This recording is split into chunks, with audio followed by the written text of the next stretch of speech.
Hello and welcome. My name is Vikram, Chandra, and you're watching This World, a show that wraps weekly developments from around the world and keeps you on top of the biggest global stories.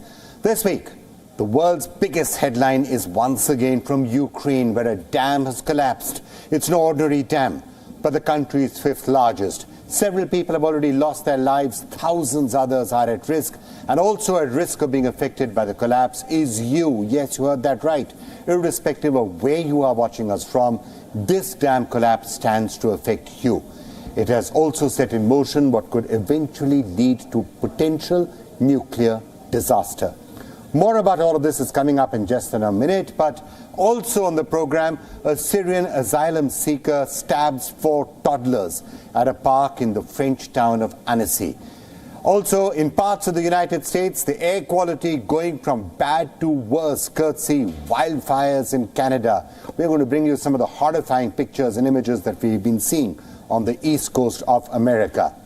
And finally on the show, a question that is being asked for generations. Do aliens exist? Well, we don't know the answer quite yet, but a former American intelligence official says that the United States government has possession of intact UFOs or alien vehicles. That very interesting story also coming up on the program for you. But let's begin with this week's cover story. This is the Kakhovka Dam, and this is where it is located on the map. The dam sits in the Dnipro River, and this is around 60 kilometers east of the Ukrainian city of Kherson, which is, by the way, currently under Russian occupation. The Kakhovka Dam was built in the Soviet era. It holds back a reservoir that is called the Kakhovka Sea. That is because there's so much water in this reservoir. Now, as we speak, something like 44 cubic miles of water is now gushing down the river Dnipro. This dam was destroyed on the 6th of June. Who did it? We still don't know. Ukraine says there was a blast around 2:50 a.m. local time, and soon the dam partially collapsed. Kiev says Russia blew up the dam so that the Dnipro River could swell up and come in the way of Ukraine's long-anticipated counter-offensive. Russia, on the other hand, is accusing Ukraine of sabotage. Basically, the two sides once again pointing the finger at each other. And in this program, we don't really want to get into trying to figure out what happened and who did it. What we instead want to do is show you the scale of the humanitarian disaster that has befallen on the people who've already been driven to the edge by this war.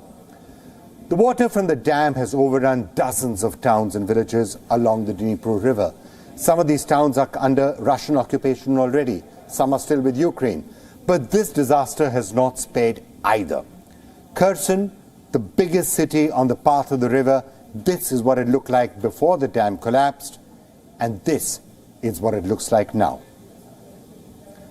Parts of Kherson are literally underwater. You have the elderly in wheelchairs being evacuated, animals swimming their way to safety. Now look at the town of Korsunka. It is completely submerged. The Russian-appointed authorities have ordered residents to leave, but many of them never had the time or the chance to run. Water entered the village less than 15 minutes after the dam's collapse. There were people there. There were people everywhere. They just didn't want to leave. I mean, they didn't even have time to leave. The water came very quickly. No one knows how many people have lost their lives in this town and the others, or how much the damage is. What we do know is that as we speak, thousands of people have been left without access to drinking water. Ukraine's President Vladimir Zelensky has urged the international community to help. He's also visited some flood-hit regions. Russia says that President Vladimir Putin is personally monitoring the situation in the Kherson region. The casualty and the damage only just begins here. You see, the collapse of the Kakhovka Dam has not just killed people and destroyed houses, it has also destroyed Ukraine's agriculture. Let me remind you that Ukraine is one of the world's top agricultural producers and exporters. It supplies fruits, vegetables, grain, oilseeds to countries around the world. Could include you. Ukraine is also one of the world's top 5 grain suppliers. Bangladesh is one of Ukraine's major wheat importers. So is Malaysia, Egypt and Pakistan. Sri Lanka imports maize from Ukraine, as does Israel, China, Portugal and Libya, among others. India imports sunflower oil from Ukraine. So does Qatar, the United Arab Emirates, Kenya and Taiwan. Kherson is among Ukraine's most fertile lands. In terms of what's grown here, you have watermelons, onions, tomatoes, sunflower, soybean, wheat, and now you have dirty floodwater from drains, cemeteries, garbage dumps flowing through this town. This dam was the only source for 31 irrigation systems, watering 584,000 hectares of land. Without it, it won't be long before some of Ukraine's most fertile lands become barren. What's next? The global supply chain will be impacted. Prices will go up, food prices, and you will end up paying more for grain, for sunflower oil, and for all those other products that we were talking about. The cost of this disaster does not end here. The water from the reservoir that is fast draining is used to cool the nuclear reactors of the Zaporizhia plant, Europe's largest nuclear plant. Remember, it still contains tens of thousands of kilograms of radioactive materials. In case the cooling process stops, the nuclear fuel will start to melt, which will then create high pressure, resulting in an explosion. What happens following an explosion? Well, we know what happened in Chernobyl. Yes, a nuclear leak, an explosion that could give rise to invisible radioactive clouds, clouds that could travel anywhere, depending on the weather. The UN's nuclear watchdog says there's no short-term risk, but analysts say that it could take up to 5 years to repair the dam. Where is the guarantee that the war will end by then? What is the guarantee that the nuclear reactor will find an alternate source of water? So clearly, it's a really, really serious situation that has emerged after the destruction of that dam. And for more on this, we're now being joined by Alina Felova, who's Ukraine's former Deputy Defense Minister. Thank you so much, ma'am, for joining us. First of all, what's the latest you can tell us on the situation with the flooding, with the dam, and are we anywhere closer to knowing who did it? Well, the latest situation is that we continue evacuation of those people who suffered on the right bank. We unfortunately don't have an access to the left bank, and people are asking for assistance from the left bank, but we cannot reach them.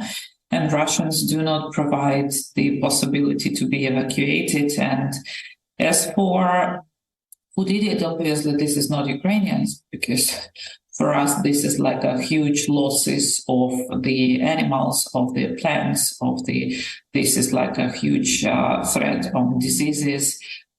We have our people suffering, and actually the Russians did it to stop the prognosed offensive, which Ukrainian forces are going to have anyway. But they were so afraid of this that they decided to blow up the dam, and that was done in a very silly way. Alina Felova, thank you so much for joining us with that perspective. Let's hope something is done. Thank you. Thank you. We also have Glenn Deason joining us now from Oslo. He's a professor of international relations at the University of Southeastern Norway. Mr. Deason, thank you so much for joining us. What is your sense of what actually happened with the dam? We just heard the Ukrainians say it was the Russians who blew it up. What are you picking up from the ground? Well, I guess a simple answer is we don't really know yet. So far, there's been unsubstantiated accusations thrown from both sides, both blaming each other. But without any evidence, I think it mostly reveals biases. Right. So, you know, if you had to take a guess on what happens now, obviously the biggest concern is around the nuclear reactor. Could there actually be a risk to that, a threat to that? Of course, the Zaporozhye nuclear power plant it cools down its reactors with the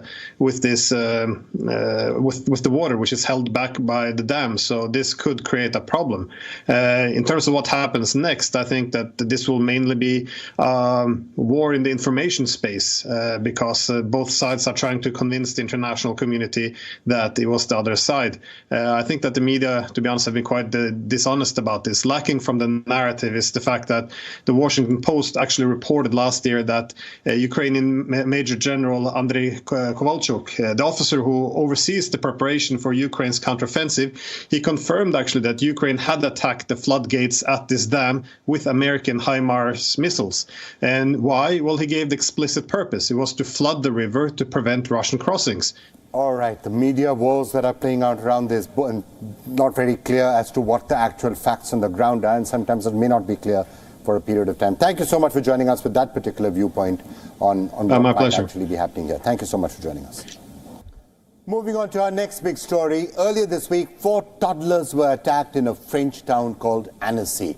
This is where it is located in the French Alps. It's a quiet town, home to around 135,000 people. The children were playing by a lake when a man armed with a knife attacked them.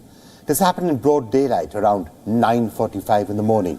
At least 4 children were injured, all of them very young, around 3 years or less.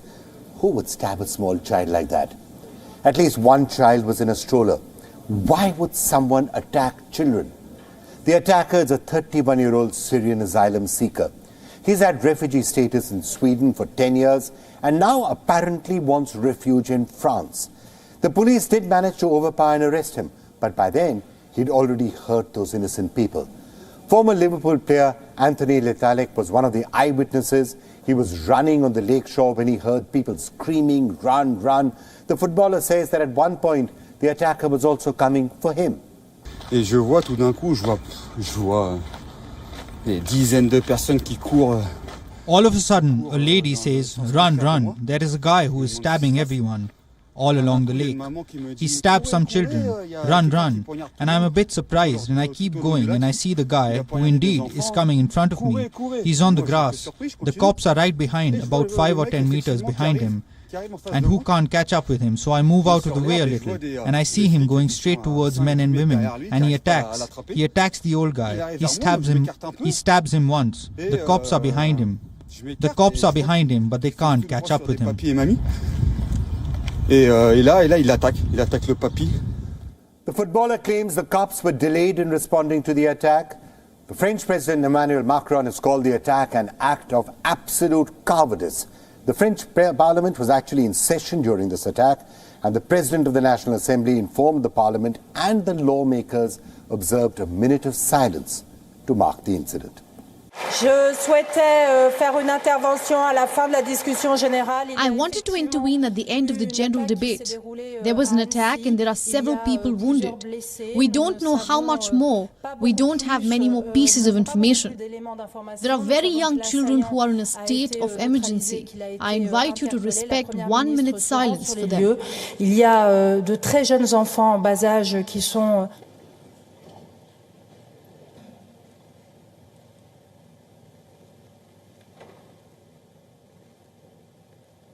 Now here's the big question.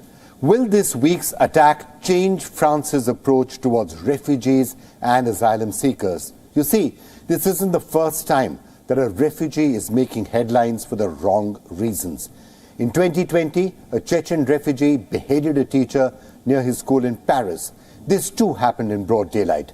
The Charlie Hebdo magazine attack in 2015 made France sit up and take note of what was widely described as radical Islam making its inroads into France. The very same year, there was also an attack on Bataclan Concert Hall. In 2016, a cargo truck was driven into a crowd celebrating Bastille Day in Nice. So we're back to the question, will this week's attack change France's approach towards refugee and asylum seekers?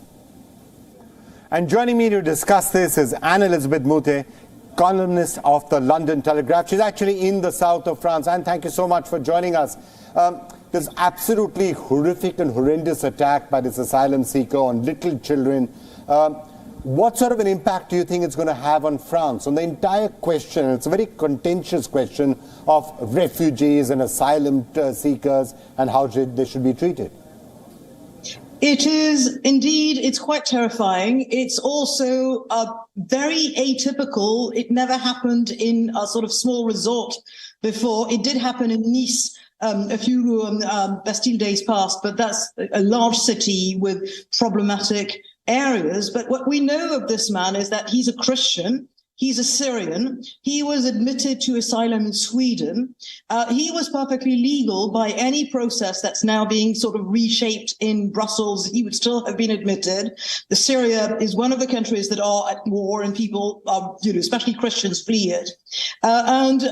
It's too often people say about terrorist attacks that these terrorist attacks are by madmen, even though the madmen have an ideology. In this one, it is entirely possible that this is really a madman. But we saw all the footage from those, camera phones, and that is truly terrifying. All right, Anne, thank you so much for joining us.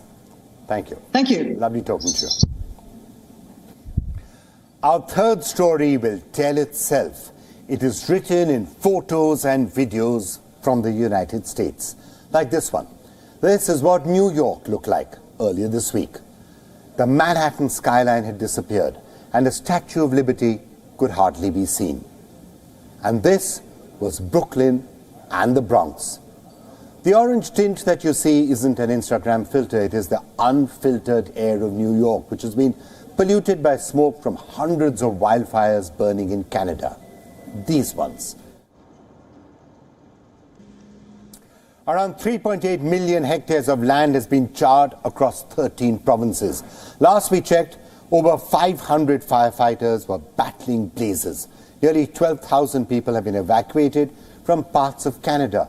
The visuals on your screen now are from Vancouver Island in British Columbia. Why is Canada burning? Warm and dry conditions. I don't know if you know this, but Canada has been experiencing record heat and drought for a long period of time.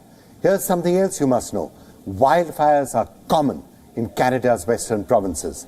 The likes of British Columbia, Alberta, Manitoba, Saskatchewan, the fire season here runs from May through October. But this year, the fires have spread extremely quickly. It has been the worst ever start of the season. The chances are that Canada could also be recording its worst ever year of wildfire.